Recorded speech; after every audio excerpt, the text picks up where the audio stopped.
Good morning all of you. Jain ધર્મની શરૂઆત કરીએ આપણે.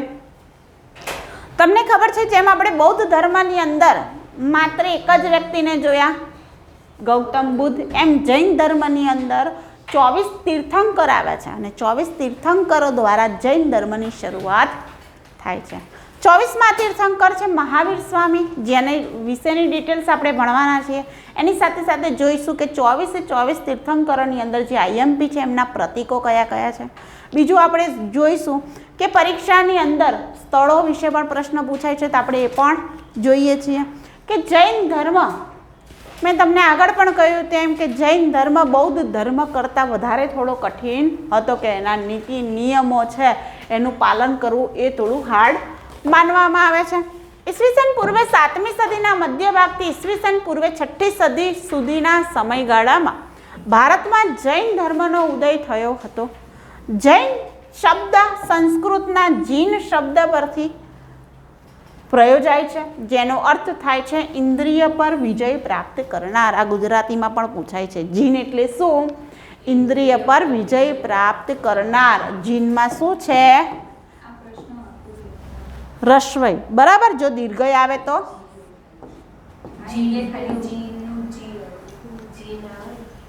બરાબર. પેલું ચીમનીમાંથી નીકળે આમ જીન, એને દીર્ઘયવાળો જીન કહેવાય. માટે આપણે શું યાદ રાખવાનું? રસ્વઈવાળો જીન યાદ રાખવાનો છે.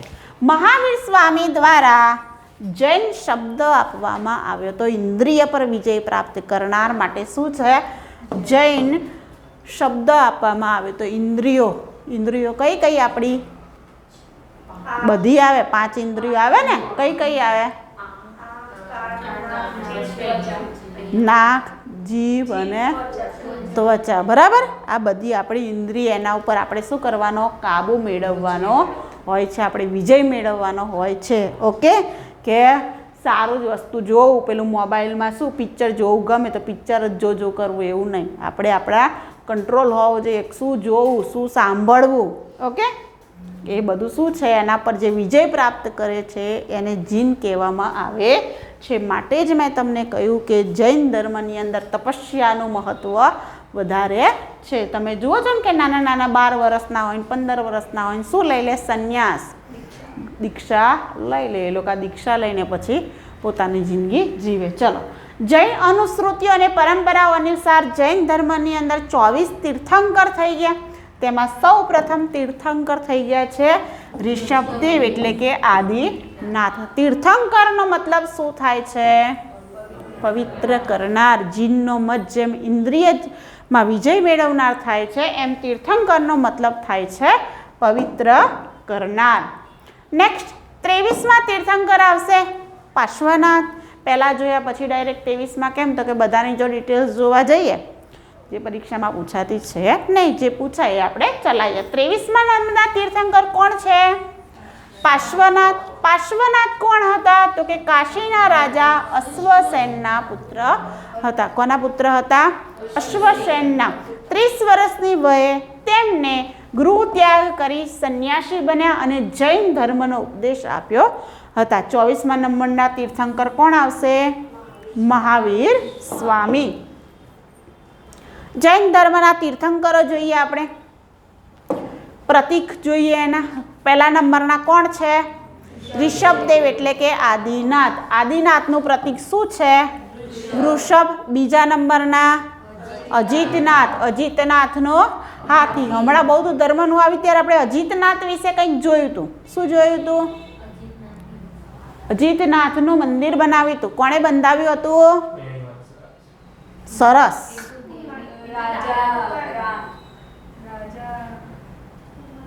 સોલંકી વંશના રાજા હતા. કોણ? કુમારપાળ. કુમારપાળે બંધાવ્યું હતું અજીતનાથનું મંદિર. વેણી વત્સરાજે તો બૌદ્ધ દેવી તારા દેવીનું મંદિર બંધાવ્યું હતું. બરાબર. કઈ હિલ્સ ઉપર આવેલું છે આ? તારંગા હિલ્સ. તારંગા હિલ્સ કઈ જગ્યાએ છે? મહેસાણા ખાતે આવેલી છે. ચલો નેક્સ્ટ સંભવનાથ. ત્રીજા નંબરના સંભવનાથનો શું આવશે? ઘોડો. ચોથા નંબરના અભિનંદન. અભિનંદનનો વાનર. 7મા નંબરના સુપાર્શ્વનાથ 7મા નંબરના એટલે સુપાર્શ્વનાથ ને સુપાર્શ્વનાથનું સ્વસ્તિક સ્વસ્તિક એટલે કે સાથીઓ. હવે 13મા નંબરના કોણ છે? વિમલનાથ. વિમલનાથનું સુવર. બરાબર. વિમલ ખાય એટલે સુવર એવું યાદ રાખજો એટલે યાદ રહી જાય. બરાબર. વિમલનાથનો સુવર. આ તો તમને યાદ રાખવાની ટ્રીક બતાવું છો, પરીક્ષામાં પૂછાય છે એટલા માટે કે આવું કંઈક પૂછાય તમને યાદ રહેવું જોઈએ કોનું પ્રતીક શું હતું. 15મા નંબરના ધર્મનાથ. આપણા માટે આઈએમપી છે આ ધર્મનાથ. એમનું શું છે? વજ્ર. 19મા નંબરના મલ્લીનાથ. એકમાત્ર સ્ત્રી તીર્થંકર. સ્ત્રી હોય એમના હાથમાં શું શોભે? કળશ. જે તમે જોશો તો કળશ લઈને કોણ હંમેશા સ્ત્રીઓ ઊભી હશે? કોઈ ફોટામાં પુરુષો જોવા મળે ના. એટલે કળશ કોનું પ્રતીક કહેવાય? મલ્લીનાથનું. બરાબર. એકમાત્ર સ્ત્રી તીર્થંકર છે. ફરી એકવાર પહેલા નંબરના ઋષભદેવ. ઋષભદેવ અથવા આદિનાથ. ઋષભદેવનું. બીજા નંબરના અજીતનાથનો. ત્રીજા નંબરના સંભવનાથનો. ચોથા નંબરના અભિનંદનનું. 7મા નંબરના સુપાર્શ્વનાથનું. 13મા નંબરના વિમલનાથનું. 15મા નંબરના ધર્મનાથનું. 19મા નંબરના મલ્લીનાથનું કળશ આવશે. 21મા નંબરના નમીનાથ. બરાબર. આ ભૂલ થાય નહીં. નમીનાથ. ઓકે. નમીનાથનું શું આવશે? નીલકમલ. 22મા નંબરના પૂછે તો અરિષ્ટ નેમી અથવા તો નેમિનાથ. નેમિનાથનું શંખ. 23મા નંબરના પાર્શ્વનાથ. પાર્શ્વનાથનું સર્પ. અને લાસ્ટમાં 24મા નંબરના મહાવીર સ્વામી જેનું પ્રતીક શું છે? સિંહ છે. ફરી એકવાર 21માં પૂછે તો નમીનાથ. નમીનાથનું નીલકમલ. 22માં અરિષ્ટ નેમી અથવા તો નેમિનાથ તેમનો શંખ. પાર્શ્વનાથનો સર્પ અને મહાવીર સ્વામીનો સિંહ જોવા મળે છે. ઓકે. પ્રથમ નંબરના છે ઋષભદેવ, આદિનાથ અથવા તો કેસરિયાનાથ એમનું નામ છે. આ પ્રથમ નંબરના છે. શું છે એમનું પ્રતીક? વૃષભ છે. જો અહીંયા જોવા મળે છે ને, અહીંયા એમનું પ્રતીક છે વૃષભ.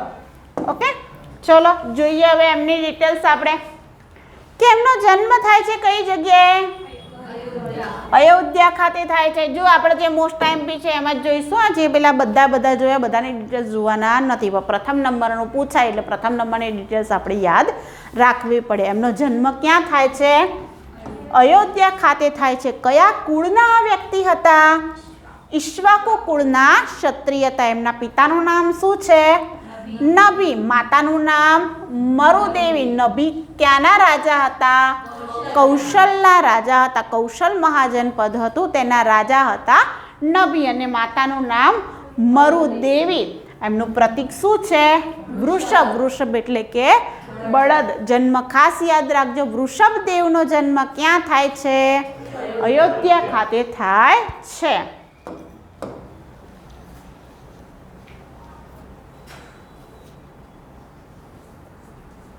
ચલો જઈશું આગળ. ઋષભદેવનો ઉલ્લેખ ઋગ્વેદમાં સૌ પ્રથમ વાર જોવા મળે છે. ઋગ્વેદની અંદર ઋષભદેવનો ઉલ્લેખ આપેલો છે. આ ઉપરાંત યજુર્વેદ છે, વિષ્ણુ પુરાણ છે, ભાગવત પુરાણ છે, તેમાં પણ ઋષભદેવનો ઉલ્લેખ જોવા મળે છે, જેમને જૈન ધર્મના સંસ્થાપક માનવામાં આવે છે. જૈન ધર્મના સંસ્થાપક તરીકે કોને ઓળખવામાં આવે છે? ઋષભદેવને ઓળખવામાં આવે છે. ઋષભદેવે પોતાનો રાજપાટ તેમના પુત્ર ભરતને સોંપીને તપસ્યાનો માર્ગ અપનાવ્યો હતો અને તેમનું નિર્વાણ થાય છે હિમાલયના કૈલાસ પર્વત પર. તેમનું નિર્વાણ થાય છે. તેમનો જન્મ ક્યાં થયેલો છે? અયોધ્યા. નિર્વાણ ક્યાં થયું? હિમાલયના કૈલાસ પર્વત પર. કયા કુળના વ્યક્તિ જોવા મળે છે? ઈક્ષ્વાકુ કુળના વ્યક્તિ. એમના પિતાજીનું નામ નભી, માતાજીનું નામ મરુદેવી અને કયા પ્રતીક તરીકે છે? હવે આવશે અરિષ્ટ નેમી, નેમિનાથ કેટલામાં નંબરના છે? 22મા નંબરના. શું છે એમનું પ્રતીક? શંખ. શંખ એમનું પ્રતીક છે. એટલે 22મા નંબરના કોણ છે? નેમિનાથ. જોઈએ તેમનું પ્રતીક શું છે? શંખ. કેમ આપણે ઓળખીએ છીએ? ભગવાન શ્રી કૃષ્ણના પિતરાય ભાઈ હતા નેમિનાથ એટલે કે અરિષ્ટ નેમિ. ગુજરાતના ગિરનાર પર્વત પર તેમને તપસ્યા કરી હતી. બરાબર બને છે એવું કે અરિષ્ટ નેમિ એટલે કે નેમિનાથ પોતે લગ્ન કરવા નીકળે છે, લગ્નના મંડપ ઉપર જાય છે. એમની જે પ્રેમિકા એટલે કે પત્ની બનવાના હોય છે એમનું નામ છે રાજીમતી. ઓકે, ત્યાં જાય છે વરઘોડો લઈને, જાન લઈને, અને એમને સંભળાય છે શું? પશુઓનો આર્તનાદ સંભળાય છે, પશુઓની ચીસાચીસ સંભળાય છે. એ પૂછે છે કે કેમ આ શું થઈ રહ્યું છે? તો કે લગ્ન છે એના શુભ પ્રસંગે પશુઓની બલિ આપવામાં આવે છે ને એમનાથી એમનું મન છે એ દ્રવી ઉઠે છે. લગ્નના મંડપ ઉપર આ રાજીમતીને છોડીને ગિરનાર પર્વત ઉપર આવી જાય છે અને ગિરનાર પર્વત ઉપર તપસ્યા તે કરે છે. તપસ્યા કર્યા પછી પ્રથમ ઉપદેશ એ પોતે પોતાના પ્રેમિકા મીન્સ રાજીમતીને આપે છે. અને આ ગુજરાતી સાહિત્યની અંદર નેમિનાથ અને તેમની પ્રેમિકા રાજીમતી વિશે એક સાહિત્ય રચાયું છે જેને કહેવામાં આવે છે નેમિનાથ ચતુષ્પાદિકા. આવું એક લખાયું છે. આ પુસ્તક છે જૈન ધર્મનું પુસ્તક છે. ઓકે, પ્રશ્ન પૂછાય કયા ધર્મનું છે? તો કે જૈન ધર્મનું એક સાહિત્ય છે જેમાં નેમિનાથ અને તેમની પ્રેમિકા રાજીમતી વિશે સાહિત્ય લખાયેલું છે. કયા પર્વત પર તપસ્યા કરેલી છે? ગિરનાર પર્વત પર તેમને તપસ્યા કરી છે. માટે ગિરનાર પર્વત પર નેમિનાથનું મંદિર ક્યાંક જોવા મળશે, એટલે કે દેરાસર ત્યાં આપણને જોવા મળશે. જૈન ધર્મના જે મંદિરો હોય અને આપણે કયા નામે ઓળખીએ? દેરાસર કહીએ છીએ. ત્યારબાદ કોણે લખી છે આ નેમિનાથ ચતુષ્પાદિકા? વિનયચંદ્ર સુરી નામના લેખકે લખેલી છે. આ પણ ઘણીવાર સાહિત્યની અંદર પ્રશ્ન પૂછાય છે કે વિનયચંદ્ર સુરીએ કયું સાહિત્ય લખેલું છે? તો નેમિનાથ ચતુષ્પાદિકા. અને રાજશેખર સુરી દ્વારા લખાયેલું છે નેમિનાથ ફાગુ. ગુજરાતી સાહિત્યનું પ્રથમ ફાગુ કાવ્ય એટલે પ્રકૃતિ ગીત તરીકે ઓળખવામાં આવે છે નેમિનાથ ફાગુ. કોણે લખેલું છે? રાજશેખર સુરીએ લખેલું છે. આ બધું લખતા ને આ બધું હું તમને PDF આપી દેવાનું છું. ઘરે જઈને શાંતિથી બેઠા બેઠા લખજો. હવે આવે છે 23મા નંબરના પાર્શ્વનાથ. ઓકે, એમનું બીજું નામ છે પુરુષાદનિયમ. આ એમનું ઉપનામ છે. પાર્શ્વનાથનું શું હતું પ્રતીક? સર્પ. અહીંયા સર્પ જોવા મળે છે. ઓકે, ચલો 23મા નંબરના જોઈએ. જેમનું પ્રતીક છે સાપ. કાશીના ક્ષત્રિય કુળના હતા વ્યક્તિ. કાશીની અંદર એમનો જન્મ થાય છે. પિતાનું નામ શું હતું? અશ્વસેન. માતાનું નામ વામાદેવી. પત્નીનું નામ પ્રભાવતી. એમના પત્નીનું નામ હતું. એમના પિતાજી ક્યાંના રાજા હતા? કાશીના રાજા હતા.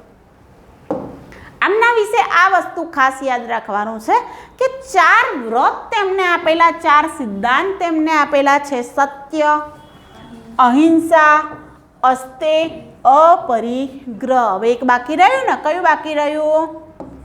બ્રહ્મચર્ય. તો બ્રહ્મચર્ય નામનો સિદ્ધાંત કોણે આપ્યો છે? આમના પછીવાળા વ્યક્તિએ મહાવીર સ્વામીએ બ્રહ્મચર્ય આપ્યું. પહેલા 4 કોણે આપેલા છે? પાર્શ્વનાથે આપેલા છે. કયા કયા સિદ્ધાંતો આપ્યા? સત્ય, અહિંસા, અસ્તેય, અપરિગ્રહ અને બ્રહ્મચર્ય. 5મા નંબરનું કોણે આપ્યું? મહાવીર સ્વામી. સત્ય એટલે કે સત્ય બોલવું જોઈએ, મન, વચન અને કર્મથી સત્ય બોલવું જોઈએ. અહિંસા એટલે કે હિંસા ન કરવી જોઈએ. ત્યારબાદ અસ્તેય એટલે કે ચોરી ન કરવી. અપરિગ્રહ એટલે કે વધારે પડતું ભેગું કરવું નહીં. એક જ પેનની જરૂર હોય ને 15 પેનની ભેગી ન કરવી જોઈએ. બરાબર, એને પરિગ્રહ કહેવાય. એટલે કે સંગ્રહ ન કરવો, ખોટો સંગ્રહ કરવો જોઈએ નહીં. જેટલી વસ્તુ આપણને જરૂરી છે એટલી જ વસ્તુ આપણે લેવી જોઈએ, એટલે બાકીની વસ્તુનો ઉપયોગ બીજા લોકો કરી શકે. અને લાસ્ટમાં આવે છે બ્રહ્મચર્ય. આ બધા સત્ય એટલે કે આ બધા સિદ્ધાંત આગળ જતાં ગાંધીજી અપનાવે છે, કે જે સ્વતંત્રતાની ચળવળ સમયે આ બધા જ સિદ્ધાંતો અપનાવે છે અને આગળ વધે છે. 84 દિવસની તપસ્યા બાદ સમેત પર્વત કઈ જગ્યાએ આવેલો છે?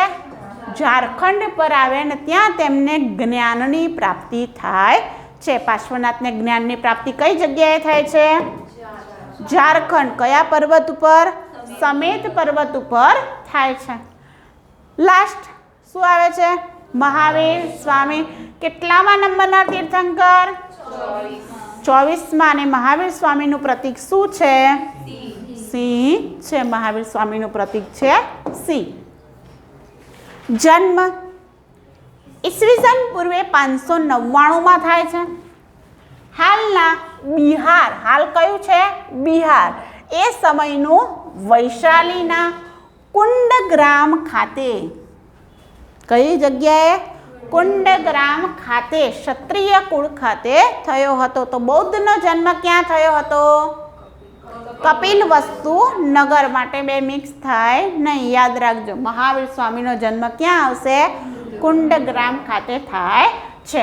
એનસીઆરટી મુજબ લખી છે 540ની અંદર, ઈસવીસન પૂર્વે 540ની અંદર થાય છે, એટલે સાલવારીમાં થોડું ક્રોસ રહેવાનું. તેમનું પ્રતીક કયું આવશે?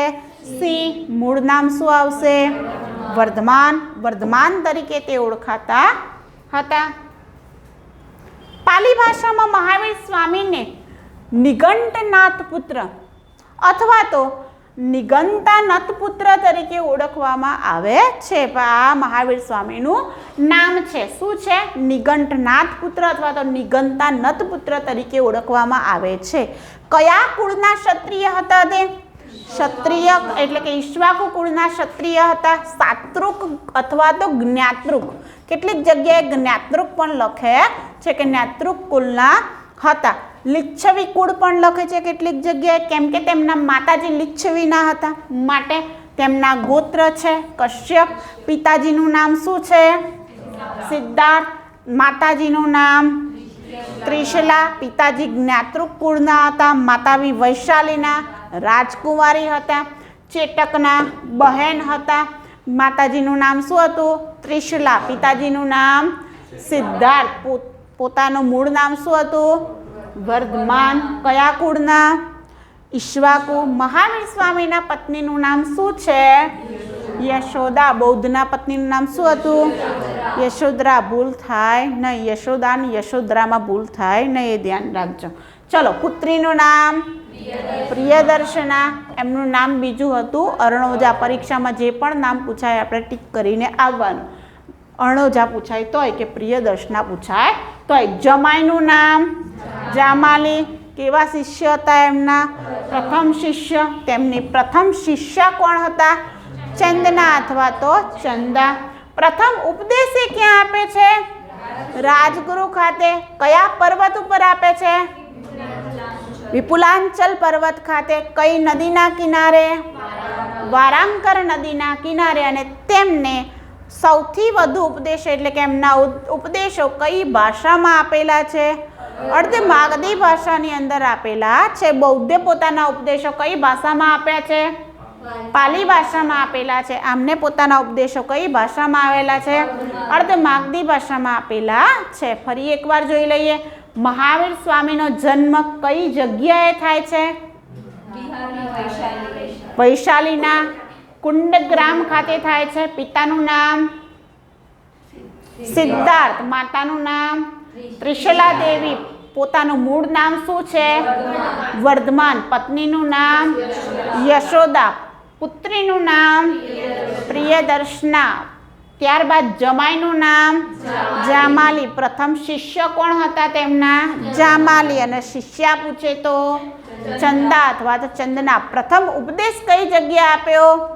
રાજગૃહ ખાતે. કયા પર્વત પર આવેલું છે? વિપુલાંચલ પર્વત. કઈ નદીના કિનારે? વારાંગલ. ને કઈ ભાષામાં ઉપદેશ આપ્યો? અર્ધમાગધી ભાષામાં આપ્યો. પ્રથમ ઉપદેશ રાજગૃહના વિપુલાંચલ પર્વતમાં આપેલો છે, એ આપણે જોઈ લીધું. કેટલા વર્ષની વયે તે પોતે ગૃહ ત્યાગ કરે છે? 30 વર્ષની વયે. કોની પરવાનગી લે છે? નંદીવર્ધન. નંદીવર્ધન કોણ છે? તેમના મોટા ભાઈ હતા. નેક્સ્ટ આવે છે આજીવક સંપ્રદાયના સંસ્થાપક મખલીપુત્તિસ ગોશાલ. આ આપણે આગળ જોયું હતું. ઓકે, હું ચલાવતી હતી વૈદિક સંસ્કૃતિ ત્યારે આ વસ્તુ આવી હતી, ત્યારે મેં તમને કહ્યું હતું કે આજીવક સંપ્રદાયના સંસ્થાપક કોણ છે? મખલીપુત્તિસ ગોશાલ. ત્યારબાદ મહાવીર સ્વામીની પ્રથમ મુલાકાત તેમની નાલંદામાં થઈ હતી અને તેઓ 6 વર્ષ સુધી સાથે રહ્યા હતા. ત્યારબાદ મહાવીર સ્વામી અને મખલીપુત્તિસ ગોશાલના 2 ફાંટા થઈ જાય છે અને આ એક સ્થાપના કરે છે આજીવક સંપ્રદાયની. આજીવક સંપ્રદાયનું મુખ્ય કેન્દ્ર યુપીમાં આવેલું છે, યુપીના શ્રાવસ્તી ખાતે આવેલું છે. ત્યારબાદ આવશે આજીવક સંપ્રદાયનું વર્ણન કયા કયા ગ્રંથમાં જોવા મળે છે? તો એક ફેમસ ગ્રંથ છે મણિમેખલાય, બીજો ગ્રંથ છે નીલાકેશી અને શિવાગ્ના નામના ગ્રંથમાં, એટલે કે શિવાગ્નાના સિદ્ધિયરમાં 3 જૈન ધર્મના ગ્રંથો છે જેમાં આજીવક સંપ્રદાયનું વર્ણન જોવા મળે છે. એમાંથી યાદ આ મોસ્ટ એમપી રાખજો, મણિમેખલાય નામના ગ્રંથની અંદર આજીવક સંપ્રદાયનું જોવા મળે છે. આજીવક સંપ્રદાયની વિચારધારા માનનારા લોકોને નિયતિવાદી કહેવામાં આવે છે. તે શેમાં માને છે? નિયતિમાં માને છે. જે કરે કોણ કરે? નિયતિ કરે છે. માટે એમના વિચારો મહાવીર સ્વામીથી કેવા પડે છે? અલગ પડે છે. હવે મહાવીર સ્વામીને જ્ઞાનની પ્રાપ્તિ ક્યારે થાય છે? 12 વર્ષની તપસ્યા બાદ 42 વર્ષની ઉંમરે એમને જ્ઞાનની પ્રાપ્તિ થાય છે. હજારીબાગ પાસેના પાર્શ્વનાથના પર્વતોમાં આવેલા, આ બધું યાદ ન રાખતા, શું યાદ રાખજો? જુંબીક ગામ ખાતે કઈ નદીના કિનારે? ઋજુપાલિકા નદીને કિનારે. કયા વૃક્ષના નીચે? સાલના વૃક્ષની નીચે તેમને કૈવલ્ય જ્ઞાન પ્રાપ્ત થાય છે. માટે મહાવીર કેવલિન તરીકે ઓળખાયા હતા. કેટલા વર્ષની તપસ્યા કરે છે? 12 વર્ષની તપસ્યા બાદ 42 વર્ષની ઉંમરે કયા ગામ નજીક? જુંબીક ગામ. કઈ નદી? ઋજુપાલિકા નદીને કિનારે. કયા વૃક્ષની નીચે? સાલના વૃક્ષની નીચે તેમને આત્મજ્ઞાનની પ્રાપ્તિ થાય છે. તેથી તેઓ કયા નામે ઓળખાય છે? કેવલિન તરીકે ઓળખાય છે. નેક્સ્ટ 30 વર્ષ સુધી વૈશાલી, વિદે અને મગધ એટલે કે હાલના બંગાળમાં લોકોને ઉપદેશ આપ્યા હતા. તેમને કેવલી એટલે કે એમને મુખ્યત્વે કઈ ઉપાધિ મેળવી હતી? કેવલિન મીન્સ જ્ઞાનની પ્રાપ્તિ કરી હતી, એટલે કે કૈવલ્ય જ્ઞાન મેળવેલા હતા. જીનનો મતલબ વિજેતા, ઇન્દ્રિયો પર વિજય પ્રાપ્ત કરનાર. અહર્થ એટલે કે પૂજ્ય. નિગ્રંથ એટલે કે બંધન રહિત. આ બધા કોણે ઉપાધિઓ મેળવી હતી? મહાવીર સ્વામીએ. મહાવીર એટલે કે અતિશય પરાક્રમી હોવાથી તે મહાવીર કહેવાયા હતા. મહાવીર વિશે કહેવાય છે કે એ પોતે સહન શક્તિ વધારે હતી અને ત્યારબાદ તે પોતે પરાક્રમી પણ હતા. એકવાર એ તપસ્યા કરવા માટે બેસે છે જંગલની અંદર.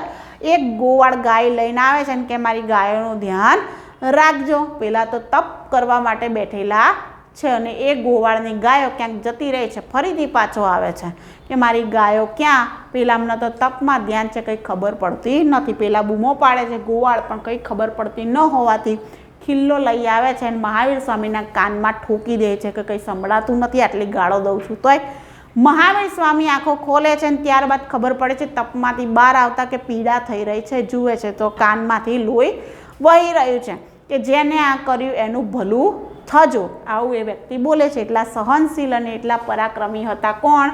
મહાવીર સ્વામી. તમારે જોવું હોય તો જોજો કે જે જૈન ધર્મ પાળતા હશે તેમની પ્રકૃતિ શાંત હશે. એમના મનની અંદર એટલે કે તામસી પ્રકૃતિવાળા નહીં હોય. તમે 4 ગાળો દઈ દેશો તોય એમનું થોડું શાંત હશે મગજ, કેમ કે એ લોકો એટલા કષ્ટમાંથી, એટલી પીડામાંથી પસાર થઈ ગયા હશે. તમને ખબર હશે કે એમનો જે તહેવાર આવે છે પર્યુષણ, એમાં એ લોકો પાણી પણ પીતા નથી. પાણી વગર તે લોકો ઉપવાસ કરે છે. 7 દિવસ કરે, 15 દિવસ કરે, જે રીતના કરે તે દિવસ. બીજું કે જૈન ધર્મ જે પાળતા હોય એ લોકો પૈસે ટકે મોસ્ટલી એમ જોયું છે 99% એવું જ જોયું છે પૈસે ટકે કેવા હોય, સુખી હોય છે. એ લોકો દાનમાં પણ એવું કરે. આ પર્યુષણ કરે ને તો દાનમાં તમે શું ગિફ્ટ આલો? બહુ તો કંઈક ખાવા પીવાનું આલો, કંઈક ખવડાવો પીવડાવો. એ લોકો શું ગિફ્ટ આલે? કેટલીક જગ્યાએ એ લોકો મોટા મોટા ટીવી ને ફ્રીજ ને આવું બધું ગિફ્ટમાં આલતા જોવા મળે છે. એટલું એ લોકો દાન કરતા હોય છે. બરાબર. દરરોજ એમને દેરાસરમાં જવાનો નિયમ હોય તો આપણે તો ક્યારેક ભૂલી પણ જઈએ. એ અમુક લોકો કન્ટિન્યુ દેરાસરમાં જતા હોય છે. ઓકે, આ જૈન ધર્મની અંદર આવે છે. 72 વર્ષની વયે તે ઈસવીસન પૂર્વે 577માં મગધની રાજધાની રાજગૃહ નજીક આવેલ પાવાપુરીમાં તેઓ નિર્વાણ પામ્યા હતા. કઈ જગ્યાએ નિર્વાણ પામ્યા? પાવાપુરી. જન્મ ક્યાં થયો હતો એમનો?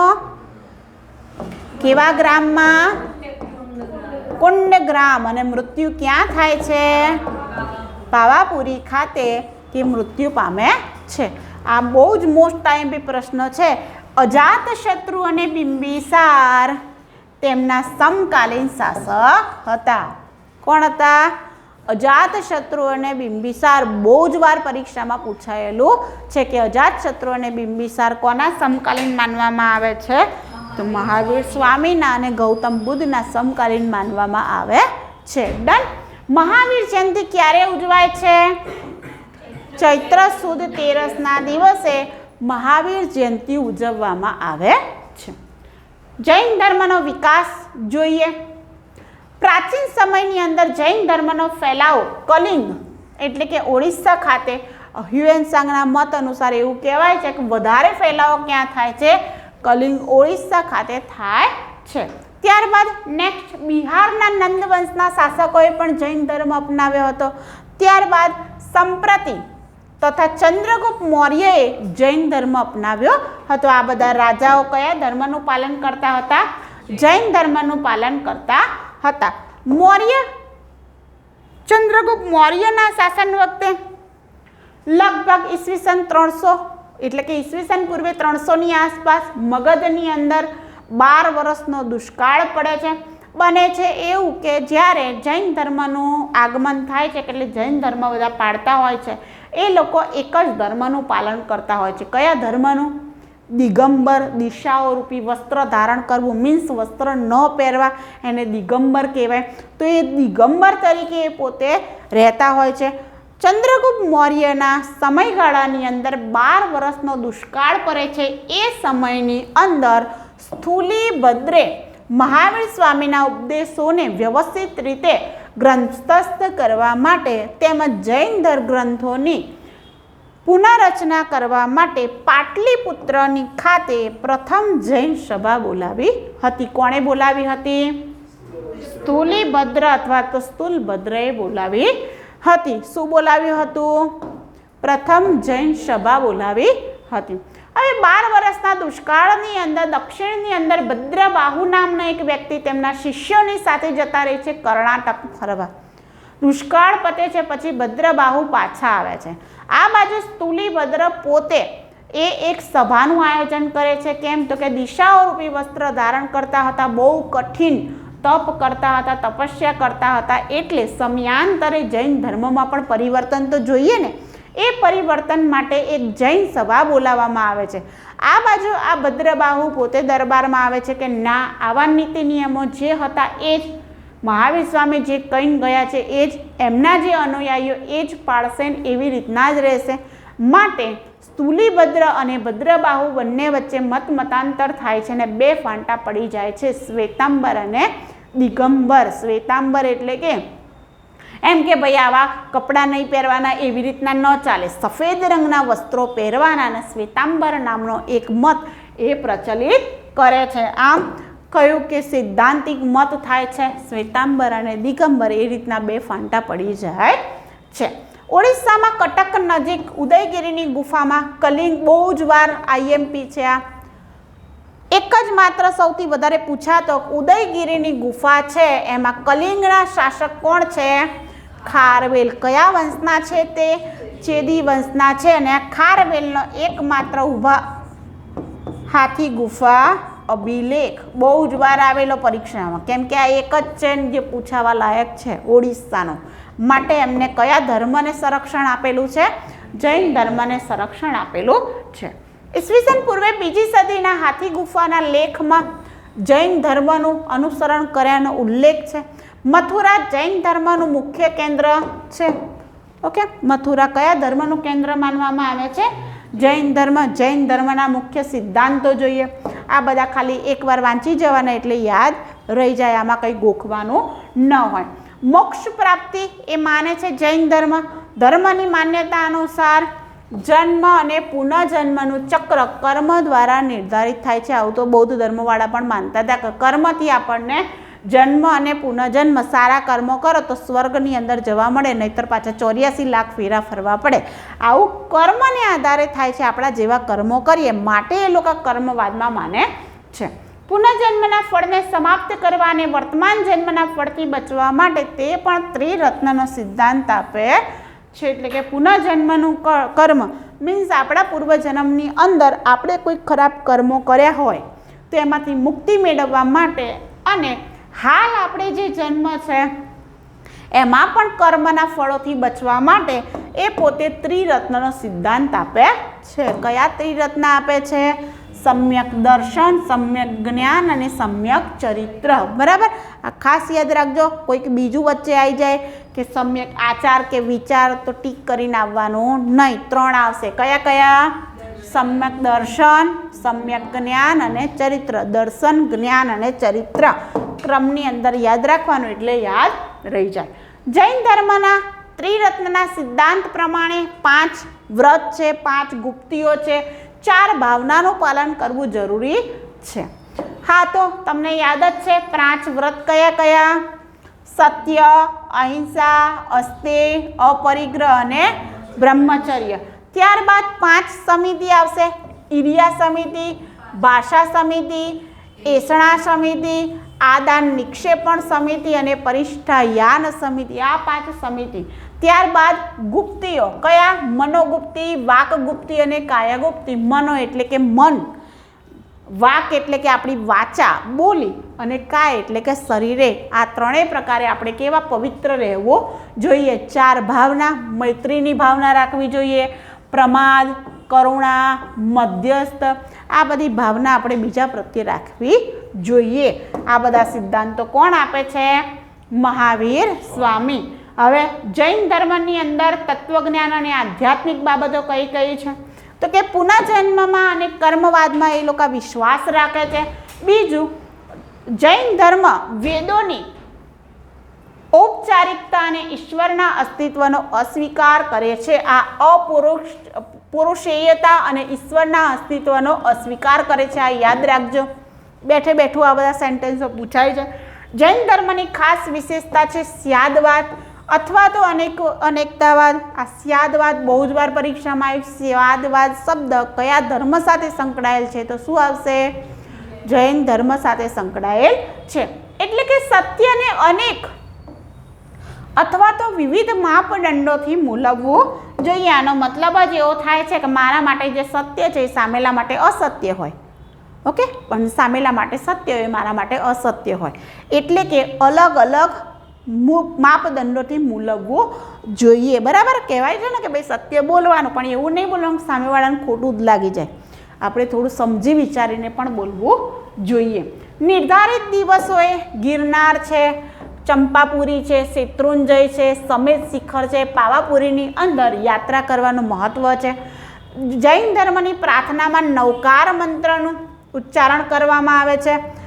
પર્વતીરાજ પ્રવર્ષણ અને મિચ્છામિ દુક્કડમ એટલે કે મે શમામિ દુષ્કૃત્યમ એ જૈન ધર્મની આધ્યાત્મિકતાનો પરિચય છે. તમને ખબર હશે એમના તહેવાર વચ્ચે આ શબ્દ બોલાય છે, મિચ્છામિ દુક્કડમ. મીન્સ કે જે પણ કામ કર્યું હોય, જે પણ પાપ કર્યા હોય એના માટે મને ક્ષમા કરજો, એટલે કે માફ કરજો. જૈન ધર્મનો પવિત્ર તહેવાર કયો છે? પર્યુષણ. એમાં અન્ન અને પાણીનો ત્યાગ કરીને જીવનની આકરી કસોટી કરવામાં આવે છે. પર્યુષણને દિગંબર પંથીઓ 10 લક્ષણા ભક્તિ આ પણ આપણા માટે આઈએમપી છે. પર્યુષણને દિગંબર પંથીઓ કયા નામે ઓળખે છે? 10 લક્ષણા ભક્તિ તરીકે ઓળખે છે. અને જૈન મઠોને શું કહેવામાં આવે છે? બસદી તરીકે ઓળખવામાં આવે છે. આ મોસ્ટ આઈએમપી યાદ રાખજો. જૈન મઠોને બીજા કયા નામે ઓળખાય છે? બસદી તરીકે ઓળખાય છે. હવે આવશે સલ્લેખના અથવા તો સંથારો. તો કે જીવનના અંતિમ દિવસોની અંદર કંઈ પણ ખાધા પીધા વગર એટલે કે અન્ન જળ લીધા વિના મૃત્યુની પ્રતીક્ષા કરવી એને સલ્લેખના અથવા તો સંથારો તરીકે ઓળખવામાં આવે છે. સલ્લેખના દિગંબરો જે રીતના મૃત્યુ અપનાવે એને શું કહેવાય? સલ્લેખના કહેવાય. એટલે કે પ્રાણ ત્યાગવાની પ્રક્રિયા. જ્યાં સુધી પ્રાણ ત્યાગી ના દઈએ ત્યાં સુધી એ લોકો કંઈ ખાવે પીવે નહીં. ચંદ્રગુપ્ત મૌર્ય અને ઇન્દ્ર ચતુર્થ રાષ્ટ્રકૂટનો રાજા છે. આ બંને રાજાઓ છે એમને સલ્લેખના દ્વારા પ્રાણ ત્યાગ કર્યા. અને શ્વેતાંબરો જે રીતના પ્રાણ ત્યાગે છે તેને શું કહેવાય? સંથારા તરીકે ઓળખવામાં આવે છે. એ પણ પ્રાણ ત્યાગની એક પ્રક્રિયા છે. હવે આવશે એમનું સાહિત્ય કે એમને જૈન ગ્રંથોની અંદર અર્ધમાગધી ભાષાની અંદર સાહિત્ય રચાયેલું છે. ગુજરાતના વલ્લભી નગરમાં જૈન ગ્રંથોને અંતિમ રૂપથી સંકલિત કરવામાં આવ્યા હતા.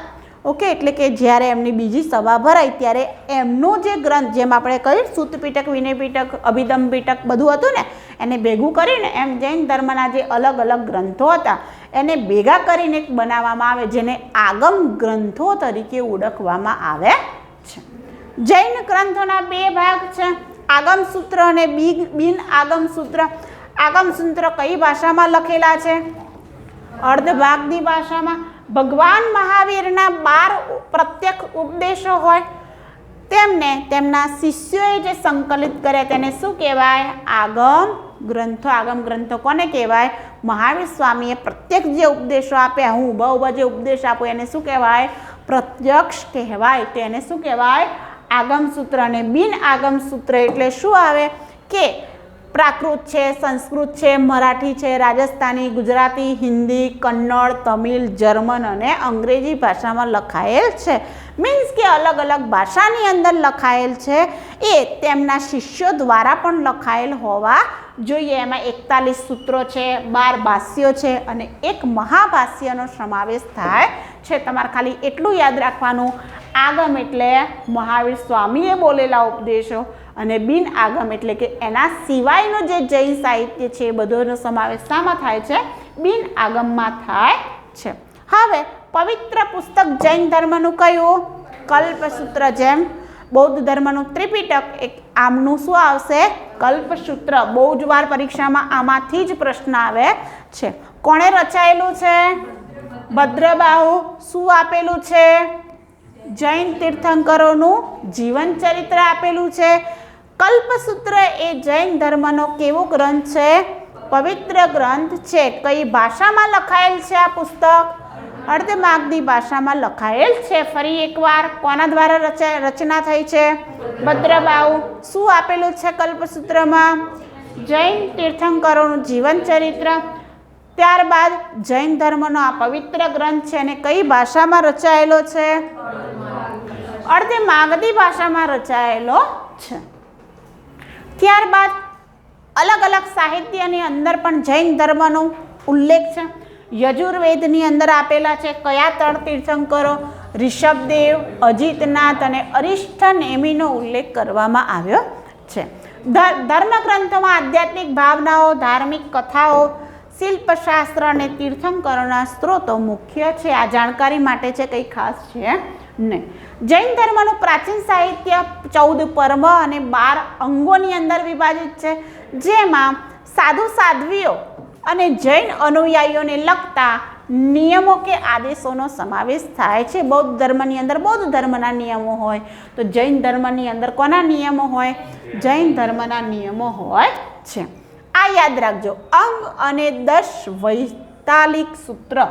આ ખાલી યાદ રાખવાનું કે આ સૂત્ર પાછળ આવે ને મોસ્ટલી તો એ જૈન ધર્મના ગ્રંથો હોય છે. કેટલીક વાર બૌદ્ધ ધર્મમાં પણ આવું આવે છે, પણ મોટે ભાગે જૈન ધર્મની અંદર સૂત્ર આવે છે. આ લખ્યું ને 10 વૈતાલિક સૂત્ર, ભગવતી સૂત્ર, આ બધા સૂત્રો જે આવે એ કઈ ભાષાના હોય છે? જૈન ધર્મની અંદર હોય છે. નેક્સ્ટ આવશે સંપદાસ ગણી રચિત, આ એક લેખક છે, તેમનું છે વાસુદેવ હિંડી. જૈન સુરી જીનસેન, આ મોસ્ટ ટાઈમ બી યાદ રાખજો, જીનસેન દ્વારા રચાયેલું છે. હરિવંશ પુરાણ અને ગુણાઢ્ય દ્વારા રચાયેલું છે બૃહદ કથા. આ જૈન ધર્મના ગ્રંથો છે. સંપદાસ ગણીએ શું લખેલું છે? વાસુદેવ હિંડી. જીનસેને શું લખેલું છે? હરિવંશ પુરાણ. અને ગુણાઢ્યએ શું લખેલું છે? બૃહદ કથાઓ લખેલી છે. હવે આવશે સિદ્ધરાજ જયસિંહના સમયની અંદર એક ગુરુ હતા જેમનું નામ શું હતું? કલિકાલ સર્વજ્ઞ તરીકે ઓળખાતા હતા આચાર્ય હેમચંદ્રાચાર્ય. આચાર્ય હેમચંદ્રાચાર્ય જૈન ધર્મના ગુરુ હતા. કોના દરબારમાં આવ્યા હતા? સિદ્ધરાજ જયસિંહના દરબારની અંદર એ આવ્યા છે. હવે દક્ષિણની અંદર એક રાજા હતા ભોજ રાજા.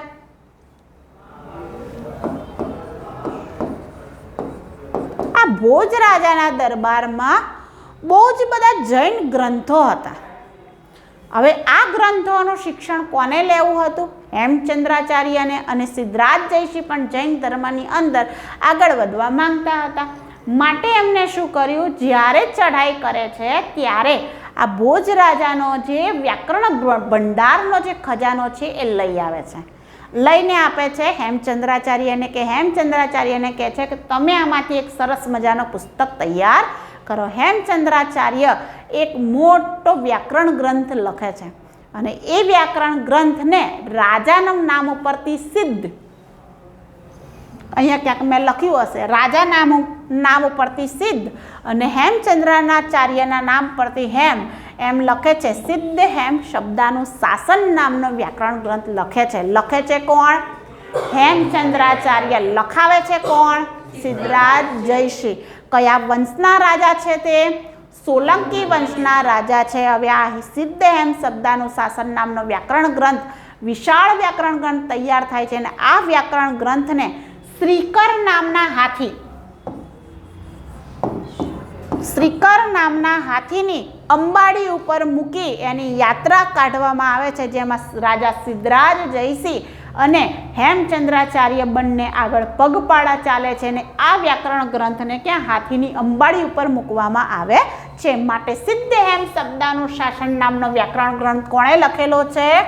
હેમચંદ્રાચાર્યએ લખેલું છે. તેમનું મૂળ નામ છે શું? ચાંગદેવ. અને તે બહુ જ બધું જાણતા હતા માટે એમને ઉપમાન મળેલું છે, ઉપાધિ મળેલી છે. કલિકાલ સર્વજ્ઞની ઉપાધિ એમને મળેલી છે. આમને બીજું વ્યાકરણના નિયમો બનાવતો બીજો એક ગ્રંથ લખેલો છે જેનું નામ છે દ્રયાશ્રય.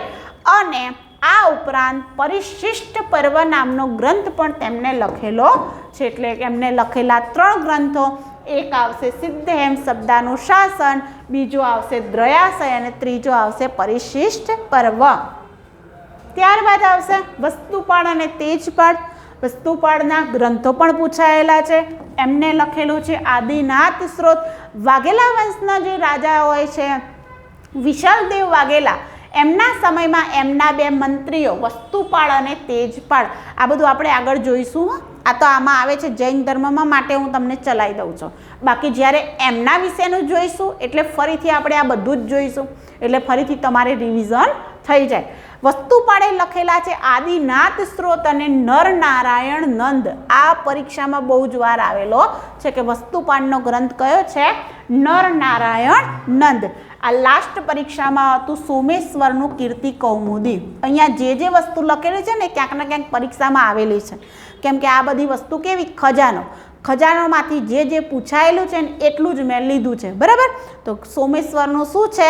કીર્તિ કૌમુદી મહાકાવ્ય, અને જેમાં વસ્તુપાળનું જીવન ચરિત્ર આવેલું છે કીર્તિ કૌમુદી નામના ગ્રંથની અંદર. નેક્સ્ટ આ પણ આવેલું છે. દેવાસનો પડો શું છે? ખાલી પ્રશ્ન આટલો જ હતો, દેવાસનો પડો શું છે? તમને ખબર પડે શું છે? નીચે તો ઘણા બધા ઓપ્શન હતું. એક પ્રકારનું કાપડ છે, બરાબર. પછી બીજું શું લખ્યું હતું કે એક રહેવાનું સ્થળ છે, દેવાસનો પડો, આપણને જગ્યા જેવું લાગે ભાઈ રહેઠાણા હશે, પરંતુ આ શું છે જો કે હસ્તપ્રત છે. ગુજરાતી, સંસ્કૃત, કન્નડ, તમિલ, તેલુગુ, રાજસ્થાની વગેરે ભાષાઓમાં રચેલી હસ્તપ્રત કૃતિ, જૈન ધર્મની હસ્તપ્રત કૃતિ, અને શું કહેવામાં આવે? દેવાસનો પડો. માટે આ ગ્રંથ છે એ રચના છે. બરાબર. પુરનાનૂર નામના તમિલ સાહિત્યના ઉપવાસથી આ ગ્રંથનું નિર્માણ થયું, જેને કહેવામાં આવે કોપેરુન ચોલમ નામના ગ્રંથનું નિર્માણ કરવામાં આવ્યું છે. આ એટલું ખાસ નથી, પણ ખાલી યાદ રાખજો કે તમિલ સાહિત્યના કોઈ લેખક છે એમને લખેલું છે.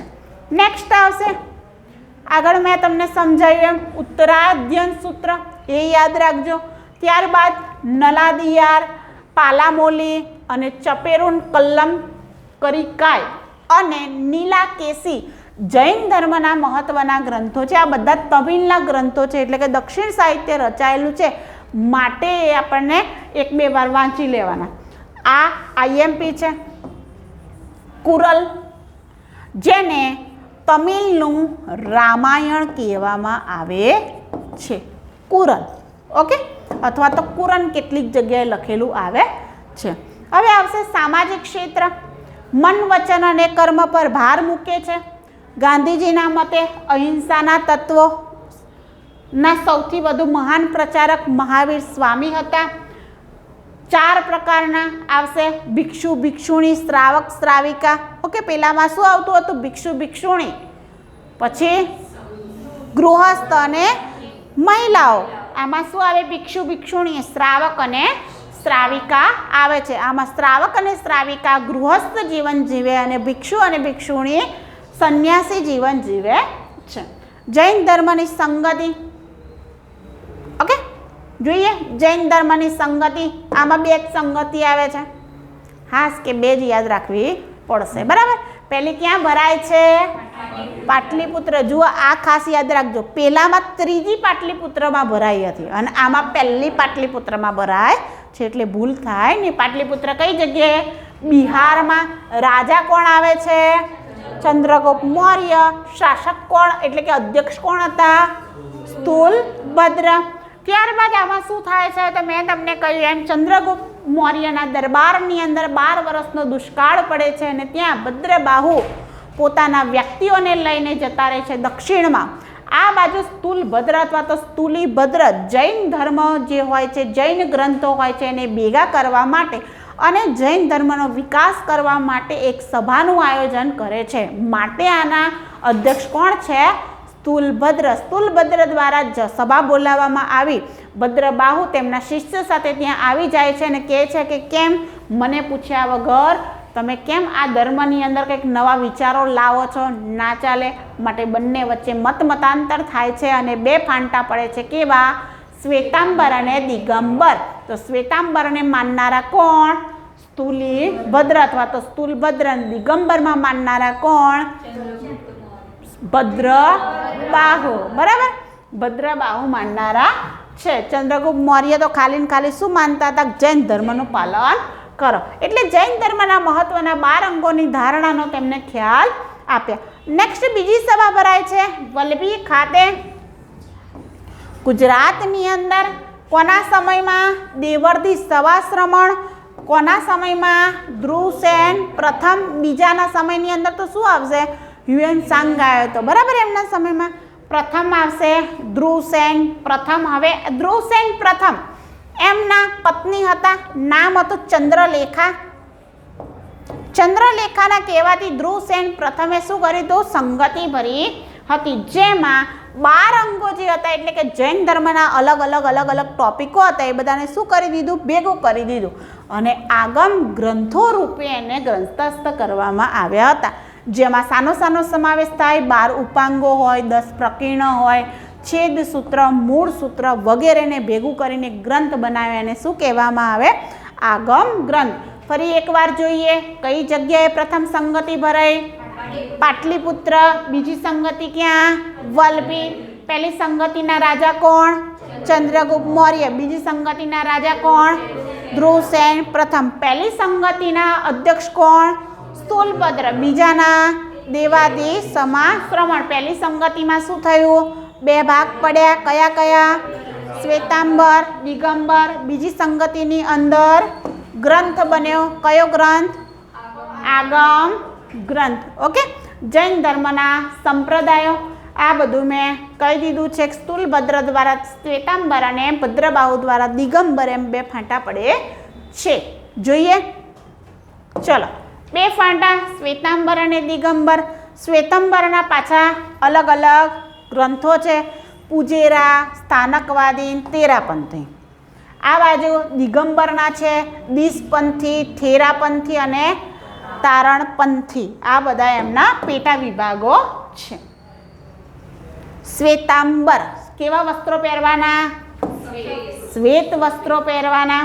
તેઓને રજોહરણ અને ભિક્ષા માટે વાટકો અને પુસ્તક લઈ જવાની પરવાનગી આપી હતી. રજોહરણ માટે મીન્સ સ્ત્રીઓ પણ હોય ને જૈન ધર્મની અંદર, એટલે કે એમના માસિકના સમયની દરમિયાન એમની પરમિશન આપી હતી કે એ પોતાની રીતના સેવા પૂજાની અંદર શાંતિથી રહી શકે છે. બીજું વાટકો લઈને ભિક્ષા માંગવાની, એ પેલું કમંડર લઈને તમે જોતા હશો કે જૈન ધર્મના લોકો હોય વ્હાઈટ કપડાં પહેરીને જતા હોય છે, એ પુસ્તક રાખવાની પણ પરમિશન હતી. આ સંપ્રદાય માને છે કે પુરુષોની જેમ મહિલાને પણ નિર્વાણ પ્રાપ્તિનો અધિકાર છે. નિર્વાણ મીન્સ એમને પણ પાપોમાંથી મુક્તિ લેવાનો અધિકાર છે. માટે શ્વેતાંબરની અંદર સ્ત્રીઓ પણ દીક્ષા લે છે. સમજાઈ ગયું? નેક્સ્ટ શ્વેતાંબરના ઉપસંપ્રદાય પૂજેરા. પૂજેરાને કહેવાય મંદિરવાસી અથવા તો ડેરાવાસી. સ્થાનકવાસીને કહેવાય ટુંડિયા અથવા તો વિસ્ટેલા. અને તેરાપંથીને કહેવાય સ્થાનકવાસીઓ હતા. એના સંપ્રદાય દ્વારા જ તેરાપંથીની સ્થાપના કરવામાં આવી. જુઓ આની અંદર ડિટેલ્સ ક્યારેય નહીં પૂછાય. તમારે ખાલી એટલું યાદ રાખવાનું આ બધું કયા ધર્મ સાથે સંકળાયેલું છે. કયા ધર્મ સાથે? જૈન ધર્મ સાથે સંકળાયેલું. એવું નહીં પૂછાયું ટુંડિયા ને વિસ્ટેલા ને એવું પૂછાયું નથી, પણ તમારી જાણકારી માટે મેં બધું લખેલું છે. બરાબર. હવે આવશે દિગંબર. વસ્ત્રો ન પહેરવા જોઈએ એવું એ કહેતા હતા. સંપત્તિ નહીં રાખવાની એવું એ લોકો કહેતા હતા. મહિલાઓને નિર્માણ પ્રાપ્ત કરવાનો અધિકાર નથી. એ લોકો કેવા હોય? કઠિન હોય. એટલે પેલા લોકો જે છૂટછાટ આપે આ લોકો છૂટછાટ આપતા નહોતા. ત્યારબાદ એમના ઉપસંપ્રદાય વિષપંથી આવે. વિષપંથી આવે એટલે કે એમનામાં તીર્થંકરોની મૂર્તિ સિવાય બીજું ક્ષેત્રફળ, ભૈરવ વગેરેની મૂર્તિઓ તે લોકો રાખે. મીન્સ જૈન દેરાસર તમે જોયું હશે. જૈન દેરાસરની બહાર તમે એન્ટ્રી મારો એટલે મોટું મંદિર હોય. આ બાજુ ના બાજુ તો પેલો ભાલો લઈને એક વ્યક્તિ ઊભો હોય, એને શું કહેવાય? ક્ષેત્રફળ. બીજું કેટલીક જગ્યાએ એક મંદિર હોય જેની અંદર ખાલી ડોકું જ હોય, દળ ના હોય. બરાબર. એને કહેવાય ભૈરવ. ભૈરવની મૂર્તિ હોય એ લોકો એ રાખતા હતા. હવે આવશે તારણપંથી. આ ખાલી યાદ રાખજો તારણપંથી. તારાપંથી સ્વામીએ તેની રચના કરી હતી 15મી શતાબ્દીની અંદર. ત્યારબાદ થેરાપંથી ફક્ત તીર્થંકરોની જ મૂર્તિ રાખે. પછી આવશે ગુમાનપંથી અને તોતાપંથી. આમાં ડિટેલ્સ આવતી નથી, ખાલી એટલું યાદ રાખવાનું કે આ બધા પંથ જૈન ધર્મ સાથે સંકળાયેલા છે. કલાક્ષેત્ર. કલાક્ષેત્રની અંદર મથુરા કલા શૈલીનો સંબંધ જૈન ધર્મ સાથે છે, કારણ કે મથુરા અને ઉજ્જૈન જૈન ધર્મના મુખ્ય કેન્દ્રો હતા. નેક્સ્ટ આવશે મૂર્તિકલા. મૂર્તિકલાની અંદર કઈ કઈ મૂર્તિઓ પ્રાપ્ત થઈ છે?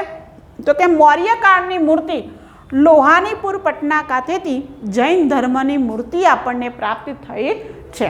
પ્રથમ જૈન તીર્થંકર આવશે, એમાં કાંસાની પ્રતિમા ચૌસા એટલે કે બિહાર ખાતેથી મળેલી છે. એક પ્રતિમા ક્યાંથી મળેલી છે? લોહાનીપુર પટના. બીજી મૂર્તિ ક્યાંથી મળેલી છે? ચૌસા બિહાર ખાતેથી મળેલી છે. કયા તીર્થંકર છે? ઋષભદેવની મૂર્તિ છે. આના ઉપરાંત અકોટા એટલે કે ગુજરાત, હાંસી એટલે કે હરિયાણા, ત્યાંથી પણ કાંસાની મૂર્તિઓ પ્રાપ્ત થઈ છે. અને અયોધ્યા ખાતે જૈન ધર્મની ટેરાકોટામાંથી બનેલી, ટેરાકોટા એટલે કે પકવેલી માટીમાંથી બનેલી મૂર્તિઓ પણ પ્રાપ્ત થઈ છે. પકવેલી માટીમાંથી જે બનેલી વસ્તુ એને આપણે શું કહીએ છીએ? ટેરાકોટા કહીએ છીએ. તો ટેરાકોટાની બહુ જ માર્કેટ છે. તમે ક્યાંક જશો ને તો તમને માટીના મસ્ત મસ્ત વાસણો બધું જોવા મળશે. એમાં રસોઈ બનાવી એવું કહેવામાં આવે. એ કેવી માટીના હોય છે? તો કે ટેરાકોટામાંથી બનેલું હોય છે. ઓકે, આ છે ગોમતેશ્વર બાહુબલીની મૂર્તિ, જૈન ધર્મની છે, જૈન ધર્મના સંપ્રદાય સાથે સંકળાયેલું છે. ક્યાં આવેલી છે? આ બહુ જ વાર પરીક્ષામાં આવેલું છે. કર્ણાટકના ચંદ્રગીરી અથવા તો દેવગીરી પર્વત ઉપર આવેલી. કેટલા ફૂટ ઊંચી છે? 57 ફૂટ ઊંચી છે. ગોમટેશ્વર બાહુબલીની આ મૂર્તિ છે, મોટી દેખ છે એટલે શું કહેવાય? બાહુબલીની મૂર્તિ છે. એક જ પથ્થરમાંથી તેને કોતરવામાં આવેલી છે અને ખુલ્લા પ્રાંગણની અંદર સ્થિત છે. આ શિલ્પકલાનો શ્રેષ્ઠ નમૂનો માનવામાં આવે છે અને દર 12 વર્ષે આમાં મહામસ્તિષ્કાભિષેક એટલે કે દર 12 વર્ષે એને આ મૂર્તિને દૂધથી એનો અભિષેક કરવામાં આવે છે. કેટલા વર્ષે થાય છે? 12 વર્ષે. કઈ જગ્યાએ આવેલી છે? કર્ણાટક. કયો પર્વત આવશે? ચંદ્રગીરી પર્વત. પણ કયા ભગવાનની મૂર્તિ છે? ગોમતેશ્વર બાહુબલીની મૂર્તિ આવેલી છે. હવે જૈન મૂર્તિઓની અંદર અંબિકા છે, ચક્રેશ્વરી છે, જ્વાલિની છે, પદ્માવતી છે, ચામુંડા, મહાદેવી, ભારતી અને સરસ્વતી દેવીની મૂર્તિઓ પણ આવેલી જોવા મળે છે. એટલે કે પુરુષોની સાથે સાથે સ્ત્રીઓ પણ જોવા મળે છે. તીર્થંકરોની મૂર્તિ સાથે યક્ષ, હમણાં જે કહ્યું તેમ યક્ષ પણ એવા જ હોય ને, ખબર ડોકું ના હોય એમનું, એવા યક્ષ તમે જોયા હશે. નદીમાંથી આમ ઉત્પન્ન થાય યક્ષ રાજા. આ બધું ક્યાં પેલી જૂની સિરિયલો બતાવે ને એમાં બતાવે. શાસન દેવી અને લાંછન. લાંછન એટલે કે પ્રતીક. હમણાં જોયું ને સિંહ, સર્પ, એને બીજા શબ્દોમાં લાંછન તરીકે ઓળખવામાં આવે છે. તીર્થંકરોની ઓળખ થાય છે. પ્રાણીઓના લાંછન એ પ્રત્યેની અહિંસા સૂચવે છે. એટલે કે જે પ્રાણીઓની મૂર્તિઓ બધું રાખ્યું એના મતલબ એ થાય એ પ્રાણીઓ પ્રત્યે તે લોકો ભગવાનનું એક પ્રતીક છે એમ માનીને હિંસા કરતા નથી. ગુફા સ્થાપત્ય. ઓડિશાની પુરી જિલ્લામાં આપણે જોયેલું જ છે. ખારવેલની અંદર ઉદયગીરી ને ખંડગીરીની ગુફાઓ આવેલી છે. એમાં રાણી ગુફા, ગણેશ ગુફા આવેલી છે. ત્યારબાદ હાથી ગુફાનો અભિલેખ આવેલો છે. આ મેં તમને આગળ ચલાવી છે એટલે ફટાફટ ચલાવું છું. ઇલોરાની ગુફામાં પણ જૈન ગુફા આવેલી છે, જેમાં ઇન્દ્રસભા નામની 2 ગુફા પ્રખ્યાત છે. હવે આવશે શિલ્પકલા. શિલ્પકલાની અંદર આવે છે ખજુરાહો. ખજુરાહો ખાતે રાજપૂત ચંદેલ વંશના શાસકોએ પાર્શ્વનાથ, શક્તિસિંહ અને આદિનાથ નામના દેરાસરો બંધાવેલા છે. ત્યારબાદ આવશે પાલિતાણા. એમાં પાદલિપ્ત સુરી દ્વારા જૈન દેરાસરોનું નિર્માણ કરવામાં આવ્યું. આ તમને ખબર જ છે કે પાલિતાણાની અંદર 863 જેટલા જૈન મંદિરો આવેલા છે. એના સિવાય ગિરનાર પર્વત ઉપર હમણાં આપણે જોયું કે ગિરનાર પર્વત ઉપર કોણે? અરિષ્ટનેમિ દ્વારા તપસ્યા કરવામાં આવેલી છે. ઋષભદેવની મૂર્તિઓ પણ ત્યાં આવેલી છે. ત્યારબાદ અજીતનાથનું મંદિર એટલે કે દેરાસરો પણ ઠેર ઠેર આવેલા છે. ત્યારબાદ કુંભારિયાના દેરાસરો છે. તો કુંભારિયાના દેરાસરો પણ જૈન ધર્મ સાથે સંકળાયેલા છે. ત્યારબાદ આવશે રાણકપુરના દેરાસરો, એ પણ જૈન ધર્મ સાથે સંકળાયેલા છે. ત્યારબાદ આવશે માઉન્ટ આબુ ઉપર આવેલા વિમલ મંત્રી દ્વારા બનાવેલું વિમલ વસઈ. શું બનાવ્યું છે? વિમલ વસઈ. કોણે બંધાવ્યું છે? વિમલ મંત્રી. વિમલ મંત્રી કોનો મંત્રી હતો? કયા રાજાનો મંત્રી હતો? એ તો મંત્રી થયો ને. વિમલ મંત્રી કયા રાજા? સોલંકી વંશના રાજા હતા. કયા? ભીમદેવ સોલંકી. ભીમદેવ સોલંકીનો મંત્રી હતો વિમલ મંત્રી. અને વિમલ મંત્રીએ માઉન્ટ આબુ પર્વત ઉપર શું બનાવ્યું? વિમલ વસઈ. વસ્તુપાળ અને તેજપાળ કયા રાજાના મંત્રીઓ હતા? હમણાં જોયું ને આપણે. વાઘેલા વંશના રાજા કોણ? વિશલદેવ વાઘેલા. કુમારપાળ સોલંકી વંશના હતા. વાઘેલા વંશના રાજા કોણ? વિશલદેવ વાઘેલા. વિશલદેવ વાઘેલાના 2 મંત્રીઓ કોણ?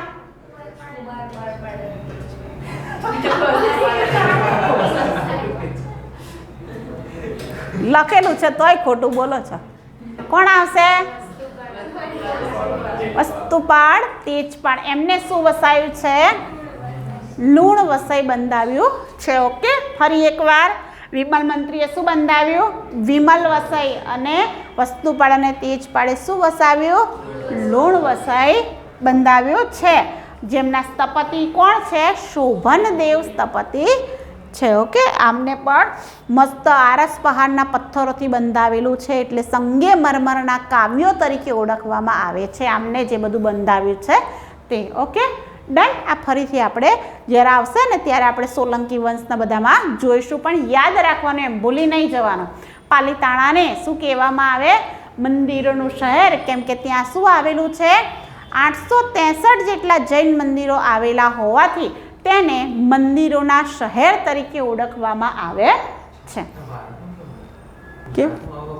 શું? હા, ગુજરાતનું જ આવશે, બરાબર. મંદિરોનું શહેર જોઈ લેજો. પછી આવશે જૈન તીર્થ. આઈ થિંક આ પ્રશ્ન હતો પેપરમાં, હતો ને તમારે? ભારતમાં મંદિરોનું શહેર પૂછાય તો વારાણસી, અને ગુજરાતમાં પૂછાય તો પાલીતાણા. ઓકે, હવે આવશે જૈન તીર્થધામો. જોઈ લઈએ. પહેલા તો આવશે અયોધ્યા. અયોધ્યામાં શું થયું હતું? ઋષભદેવનો જન્મ થયો હતો. અયોધ્યા તો ઋષભદેવનું મૃત્યુ ક્યાં થયું હતું? એમનું નિર્વાણ ક્યાં થયું હતું? હિમાલયના કૈલાસ પર્વત પર. ત્યારબાદ આવશે શ્રાવસ્તી. ઉત્તર પ્રદેશની અંદર આવેલું છે. સંભવનાથની જન્મભૂમિ છે. એની સાથે સાથે ઉપદેશો પણ વધારે પ્રમાણમાં ક્યાં આપવામાં આવ્યા હતા? શ્રાવસ્તી, યુપી. ત્યારબાદ આવશે કૌશાંબી, પ્રયાગરાજ. પદ્મપ્રભુની જન્મભૂમિ છે. 6ઠ્ઠા નંબરના તીર્થંકર. ખાલી તમારા આ ક્ષેત્રો યાદ રાખવાના, એવું નહીં પૂછાય કોની જન્મભૂમિ, કોની મૃત્યુભૂમિ. આ પૂછાય આપણે, ઋષભદેવ પૂછાય. ઓકે, બાકી બધું એ યાદ રાખવાનું કે એમાં જૈન ધર્મ સાથે સંકળાયેલા છે. ત્યારબાદ આવશે સમેત શિખર, ઝારખંડ. આ પૂછાય. પાર્શ્વનાથનું નિર્વાણ ત્યાં થયેલું છે. પાવાપુરીમાં કોનું નિર્વાણ છે? મહાવીર સ્વામી. રાજગૃહ ખાતે એમને શું કર્યું હતું? પ્રભથમ ઉપદેશ આપ્યો હતો. ત્યારબાદ આપણે આ જોયું માઉન્ટ આબુ. શું આવેલું છે? વિમલ વસઈએ શું બનાવ્યું છે? વિમલ મંત્રીએ વિમલ વસઈ બનાવ્યું છે. દેલવાડાના દેરા પણ એને કહેવામાં આવે છે. ભીમદેવ સોલંકીના મંત્રી હતા. ભીમદેવ પ્રથમના એ મંત્રી હતા. નેક્સ્ટ આવશે લુણવસઈ. દ્વારકાના શાસક વીર ધવલ અને વિસલદેવ વાઘેલાના બે મંત્રીઓ વસ્તુપાળ અને તેજપાળે બનાવેલું છે લુણવસઈ, જેને સંગેમરમર પર કોતરેલી કવિતા એટલે કે આરસ પહાડ પર કોતરેલી કવિતા તરીકે પણ ઓળખવામાં આવે છે. નેક્સ્ટ આવશે દેરાણી જેઠાણીના ગોખલા. આ તો યાદ જ રહેવું જોઈએ. વસ્તુપાળ અને તેજપાળના પત્ની લલિતા દેવી અને અનુપમા દેવીની યાદમાં શું બનાવવામાં આવ્યું? દેરાણી જેઠાણીના ગોખલા બનાવવામાં આવેલા છે. નેક્સ્ટ ગોમટેશ્વર બાહુબલી જોયું આપણે. કર્ણાટકના ચંદ્રગીરી પર્વત ઉપર આવેલું છે. ત્યારબાદ કઈ સ્થળે આવેલું છે? શ્રવણબેલગોળા. ઓકે, ચંદ્રગુપ્ત મૌર્ય નામના રાજા હતા ને, એમનું અવસાન અહીંયા થયું હતું શ્રવણબેલગોળા ખાતે. ગુજરાતમાં આવેલા જૈન તીર્થ સ્થળો જોઈ લઈએ. પહેલું તીર્થ સ્થળ કયું આવ્યું? ગિરનારના જૈન મંદિરો આવેલા છે. સૌરાષ્ટ્રના જુનાગઢ પર આવેલા સ્થળ ઉપર નેમિનાથનું નિર્માણ થાય છે, આપણે જોયું હતું. ઓકે, નેમિનાથની પ્રેમિકાનું નામ શું? કેવામતી? રાજીમતી. બરાબર. ત્યારબાદ મુસ્લિમ અને હિન્દુ ધર્મના સ્થળો અહીંયા આવેલા છે. નેક્સ્ટ મહુડી જોયું છે બધા? શું મળે? સુખડી મળે છે ત્યાં. ઓકે, કયા જિલ્લામાં આવેલું છે? ગાંધીનગર જિલ્લામાં આવેલું છે. અને ત્યાં કોનું મંદિર છે? ઘંટાકર્ણ મહાવીર સ્વામીનું મંદિર આવેલું છે, જે સુખડીના પ્રસાદ માટે પ્રખ્યાત છે. સુખડી ઘરે ના લઈ જઈ શકો, ત્યાં તમે ખાઈ શકો છો. ઓકે, પછી એવું ટ્રાય નહીં કરવાનો કે લાવો ઘેર તો લઈ જઈએ, શું થાય છે આપણે જોઈએ તો જોઈએ. બરાબર, ના પાડી નહીં લઈ જવાની. નેક્સ્ટ આવશે પાલીતાણાના જૈન મંદિરો. શેત્રુંજય પર્વત ઉપર આવેલા છે. જૈનોનું કાશી જેને કહેવામાં આવે છે. ભાવનગર જિલ્લામાં આવેલા શેત્રુંજય પર્વત પર, શેત્રુંજય પર્વતનું નામ છે પુંડરીક ગીરી પર 863 કરતાં પણ વધુ જૈન દેરાસરો આવેલા છે. નેક્સ્ટ તારંગા જૈન મંદિરો, અજીતનાથ ભગવાનની મૂર્તિ આવેલી છે જુઓ ત્યાં. તો ઉત્તર ગુજરાતની અંદર સૌથી ઊંચો પર્વત છે તારંગા હિલ્સ, મહેસાણા ખાતે આવેલું છે. એક જ શિલામાંથી કંડારેલ અજીતનાથની પ્રતિમા છે અને બૌદ્ધ ધર્મના દેવી તારા દેવી કયા રાજાએ બંધાવી? તારા દેવી વેણી વત્સરાજ નામના રાજાએ બંધાવી છે. નેક્સ્ટ આવશે શંખેશ્વર જૈન મંદિરો. જુઓ કેટલા મસ્ત મંદિરો છે, આ જોવાની મજા આવે કે કેટલું શાંત વાતાવરણ ત્યાં જોવા મળે. શંખેશ્વર કઈ જગ્યાએ છે? પાટણ જિલ્લામાં આવેલા છે. પાર્શ્વનાથનું દેરાસર ત્યાં આવેલું છે શંખેશ્વર ખાતે. ભોયણી મલ્લીનાથનું મંદિર આવેલું છે. શું છે મલ્લીનાથનું પ્રતીક? કળશ, બરાબર. અને એકમાત્ર સ્ત્રી તીર્થંકર છે. મહેસાણા જિલ્લામાં આવેલા ભોયણી મંદિર મલ્લીનાથનું આ પૂછાયેલો પ્રશ્ન છે કે મલ્લીનાથનું મંદિર ક્યાં છે? તો કે ભોયણી. ભદ્રેશ્વર જૈન મંદિર, જુઓ ભદ્રેશ્વર ક્યાં છે? કચ્છ જિલ્લામાં આવેલું છે. ત્યાં કોનું મંદિર છે? મહાવીર સ્વામીનું મંદિર આવેલું છે. નેક્સ્ટ આવશે હટીસીના દેરા, આ પણ પૂછાયેલો છે. 15મા નંબરના કોણ છે? ધર્મનાથ. અને ધર્મનાથનું શું હતું? વજ્ર. એમનું છે હટીસીના દેરા. કઈ જગ્યાએ આવેલું છે? અમદાવાદની અંદર આવેલું છે. અમદાવાદની હાજા પટેલની પોળની અંદર કાષ્ઠકલાનો ઉત્તમ નમૂનો છે, જે શાંતિનાથનું મંદિર તથા દિલ્હી દરવાજા પાસે હટીસીના દેરાસરમાં 15મા નંબરના તીર્થંકર ધર્મનાથની પ્રતિમા આવેલું છે, જેનું નિર્માણ હરકુંવર શેઠાણીએ પોતાના પતિની યાદમાં કરાવેલું છે. જેના સ્થપતિ કોણ છે? પ્રેમચંદ સલાટ છે. જોઈ આવજો, અમદાવાદમાં જ છે, બરાબર. નેક્સ્ટ આવશે પંચતીર્થ જૈન પંચતીર્થ. આ યાદ રાખજો, આ પણ ઘણીવાર પરીક્ષામાં આવેલું છે. કચ્છ ખાતે આવેલું છે. જેમાં શું કહેવાય? તેરા, નલિયા, જખો, સુથરી અને કોઠારા. ફરી એકવાર કયા કયા? તેરા, નલિયા, જખો, સુથરી અને કોઠારા. કઈ જગ્યાએ છે? કચ્છ ખાતે આવેલા છે. આ 5 મંદિરો. નેક્સ્ટ આવશે પાનસર. પાનસરમાં પણ પાનસર ક્યાં આવ્યું છે? ગાંધીનગર જિલ્લામાં. કોનું મંદિર છે? ધર્મનાથનું મંદિર આવેલું છે.